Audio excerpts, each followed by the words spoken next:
നമസ്കാരം. Raf talks ഫുട്ബോളിലേക്ക് ഏവർക്കും സ്വാഗതം. ഇത്തവണത്തെ ഇൻ്റർനാഷണൽ ബ്രേക്കിൽ 2 വേൾഡ് കപ്പ് യോഗ്യതാ മത്സരങ്ങളാണ് ബ്രസീൽ കളിക്കുന്നത്. വെനസ്വേലയും ഉറുഗ്വേയുമാണ് ബ്രസീലിൻ്റെ എതിരാളികൾ. ഈ മത്സരങ്ങൾക്കുള്ള ബ്രസീൽ ടീമിനെ പരിശീലകൻ പ്രഖ്യാപിച്ചപ്പോൾ അതിൽ ഇടം നേടാൻ 22 വയസ്സ് മാത്രമുള്ള പ്രതിരോധ നിര താരമായ മുറില്ലോക്ക് സാധിച്ചിരുന്നു.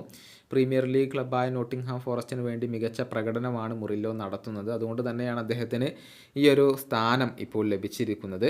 ബ്രസീൽ ടീമിൽ ഇടം നേടാൻ കഴിഞ്ഞതിൽ അദ്ദേഹം വളരെയധികം സന്തോഷം പ്രകടിപ്പിച്ചിട്ടുണ്ട്. തൻ്റെ സ്വപ്നം സാക്ഷാത്കരിക്കപ്പെട്ടു എന്നാണ് മുറില്ലോ പറഞ്ഞിട്ടുള്ളത്. ടിവിയിലും വീഡിയോ ഗെയിമിലും മാത്രം കണ്ട താരങ്ങളോടൊപ്പമാണ് താൻ ഇന്ന് കളിക്കളം പങ്കിടാൻ പോകുന്നത് എന്നും അദ്ദേഹം പറഞ്ഞിട്ടുണ്ട്. മുറില്ലോയുടെ വാക്കുകളെ ഗ്ലോബോ റിപ്പോർട്ട് ചെയ്തിരിക്കുന്നത് ഇങ്ങനെയാണ്: ഞാൻ ദൈവത്തോട് നന്ദി പറയേണ്ടതുണ്ട്. എൻ്റെ സ്വപ്നം സാക്ഷാത്കരിക്കപ്പെട്ടതിൽ ഞാൻ വളരെയധികം ഹാപ്പിയാണ്. ഈ താരങ്ങളെ ഞാൻ ടിവിയിലും വീഡിയോ ഗെയിമിലും മാത്രമാണ് കണ്ടിട്ടുള്ളത്. ഇപ്പോൾ അവരോടൊപ്പം കളിക്കളം പങ്കിടുന്നു എന്നുള്ളത് ഒരു പ്രിവിലേജ് തന്നെയാണ്.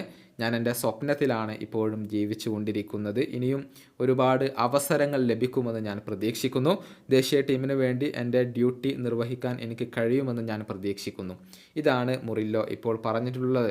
ബ്രസീലിയൻ ക്ലബ്ബായ കൊറിന്ത്യൻസിലൂടെയാണ് അദ്ദേഹം വളർന്നു വന്നിട്ടുള്ളത്. അവർക്ക് വേണ്ടി കേവലം 27 മത്സരങ്ങൾ കളിച്ചതിന് ശേഷമാണ് അദ്ദേഹം ഇംഗ്ലീഷ് പ്രീമിയർ ലീഗിൽ എത്തിയിട്ടുള്ളത്. നോട്ടിംഗ്ഹാം ഫോറസ്റ്റിന് വേണ്ടി ആദ്യത്തെ സീസണിൽ 36 മത്സരങ്ങൾ കളിക്കാൻ അദ്ദേഹത്തിന് കഴിഞ്ഞിട്ടുണ്ട്.